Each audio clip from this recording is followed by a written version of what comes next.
la comunidad primitiva, el nivel de desarrollo era a través de sus fuerzas productivas, ya que estos eran nómadas o seminómadas. No tenían ningún tipo de acumulación de bienes, ya que al estar trasladándose de lugar en lugar, no tenían cómo guardar ni cómo almacenar más de lo que necesitaban. Todas las actividades las hacían en grupos según el nivel de productividad en el cual estaban ubicados. En la Edad Antigua, el rey babilonio Hammurabi creó un conjunto de 282 leyes que fueron escritas en piedra, y estas fueron unas leyes las cuales tomaban ya decisiones judiciales, las cuales servían para tener un sistema legal un poco más uniforme para todo el imperio, en el cual hablaban ya de responsabilidades hacia las diferentes profesiones que había en el momento.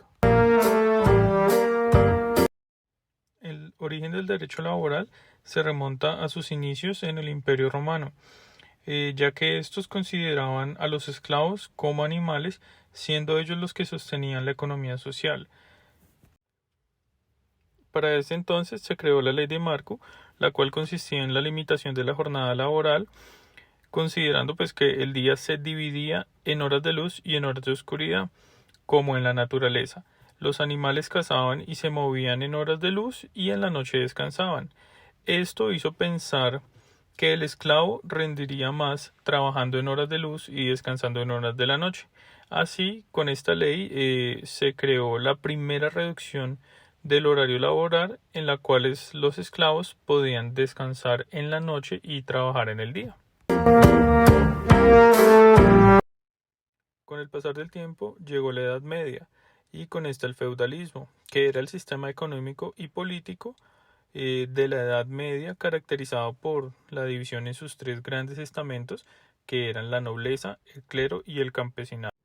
Este último era el más grande, donde se trabajaban las tierras de los nobles y estos pagaban a los nobles con cosechas a cambio de seguridad y subsistencia.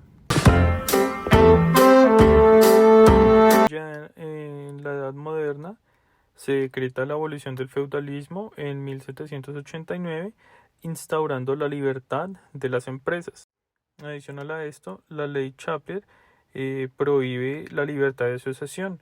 Esta siguió muy de cerca al decreto de Ayarde, que se realizó en el mismo año, y su objetivo era prohibir los gremios para poder ejercer la diversión a una actividad profesional. Adicional a esto, en la revolución industrial, el capitalismo generó un crecimiento en las riquezas de la burguesía bastante extenso, a costa de jornadas laborales inhumanas, en las cuales participaban niños y mujeres eh, con pésimas condiciones laborales para ese entonces.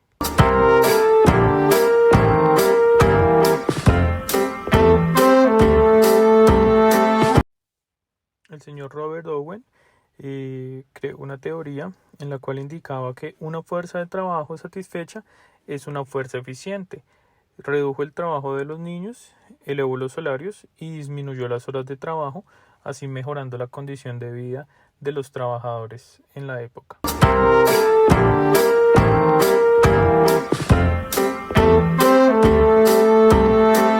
Revolución Francesa, 1848. Se fijó el horario laboral entre 10 y 11 horas, formación de sindicatos los cuales velaban por mejoras socioeconómicas que no podían conseguirse a título personal. Se caracterizó por las primeras muestras organizadas de movimientos obreros. Edad contemporánea. OIT, Organización Internacional del Trabajo. Tiene su origen en el Tratado de Versalles de 1919. Se creó a partir de la reunión entre gobiernos, sindicatos y las organizaciones de empleadores. Su labor más importante es la de adoptar convenios y dar recomendaciones. Adicional, promueve y fortalece la cooperación para el desarrollo institucional y la modernización de la formación profesional entre los países de América Latina y el Caribe.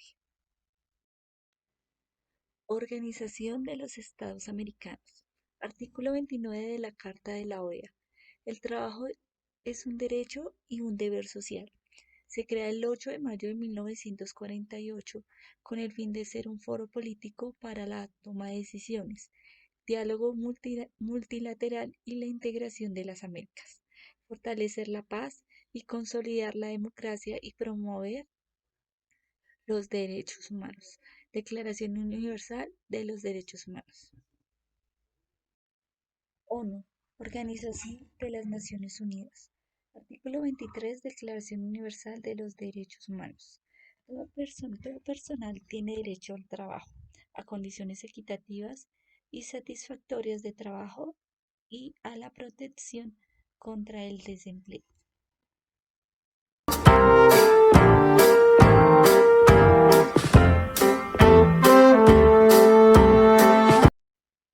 Aportes adicionales.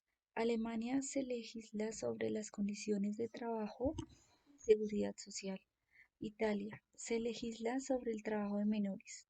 España, creación de Instituto de Reformas Sociales. Estados Unidos se crea la Oficina de Estadísticas del Trabajo. Iberoamérica, la legislación laboral comienza a principios del siglo XX.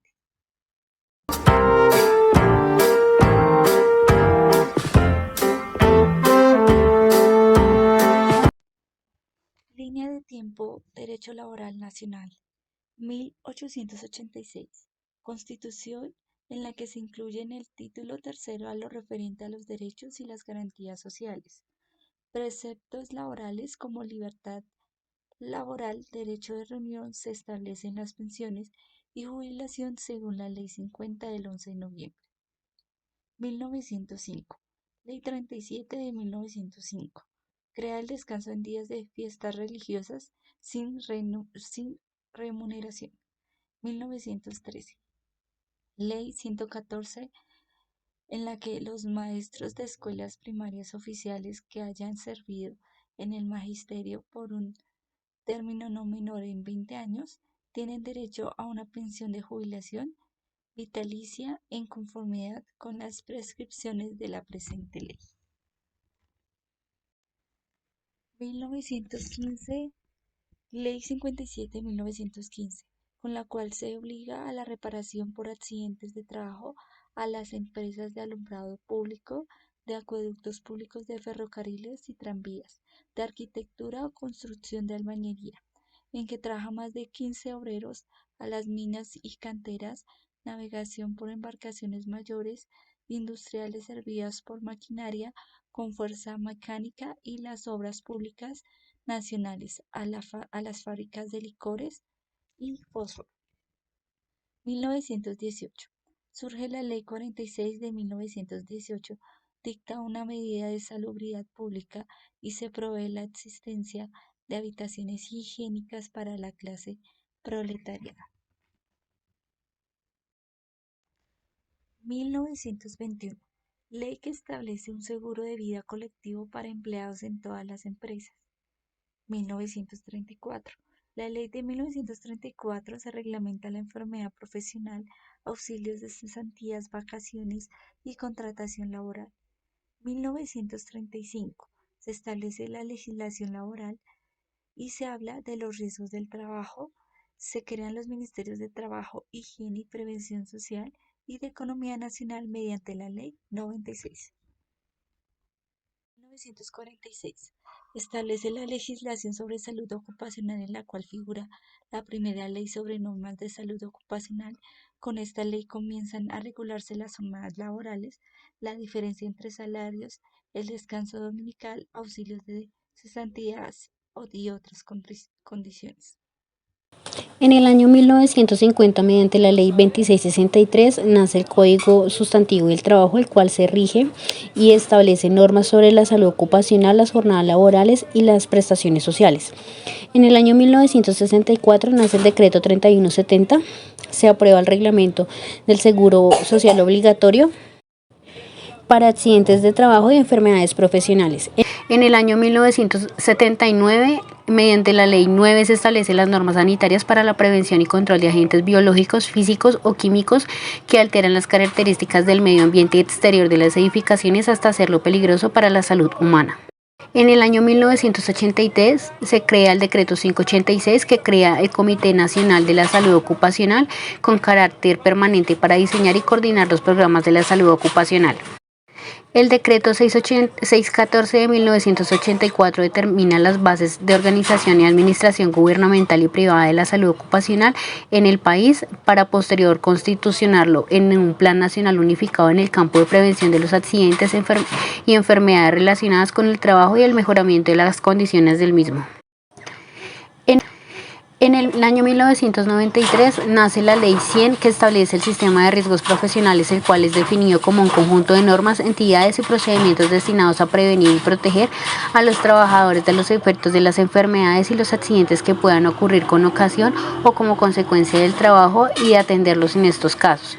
En el año 1994, mediante el decreto 1295, se plantea en su artículo 2 el objetivo del Sistema General de Riesgos Profesionales a establecer las actividades de promoción y prevención tendientes a mejorar las condiciones del trabajo y la salud ocupacional, la salud de la población trabajadora. En el año 2006, mediante la Ley 1010, tiene por objeto definir, prevenir y corregir y sancionar las diversas formas de agresión, maltrato, vejámenes, trato desconsiderado y ofensivo y en general todo ultraje a la dignidad humana que se ejercen sobre quienes realizan sus actividades económicas en el contexto de una relación laboral privada o pública. En el año 2008, mediante la resolución 2646, que tiene por objeto dar los parámetros que ayuden a establecer o identificar las responsabilidades en cuanto a la exposición que puedan tener los trabajadores a factores de riesgo psicosocial como producto del estrés ocupacional. En el año 2012, mediante la Ley 1562, esta tiene por objeto mejorar las condiciones y el medio ambiente del trabajo, así como la salud en el trabajo, que conlleva la promoción y el mantenimiento del bienestar físico, mental y social para todos los trabajadores en todas las ocupaciones. En el año 2013, mediante la Ley 1610, por la cual se regulan algunos aspectos sobre las inspecciones de trabajo y los acuerdos de la formalización de. En el año 2014, decreto 1477, esta tiene por objeto expedir la tabla de enfermedades laborales que tendrá doble entrada. La primera, agentes de riesgo para facilitar la prevención de enfermedades en las actividades laborales y la segunda, grupo de enfermedades para determinar el diagnóstico médico en los trabajadores afectados. En el año 2016, mediante la Ley 1788, en la cual se establece y se garantiza el acceso en condiciones de universalidad al derecho prestacional de pago de prima de servicios para los trabajadores y trabajadoras domésticos. Y en el año 2022, mediante la Ley 2191, por la cual se rige y se regula la desconexión laboral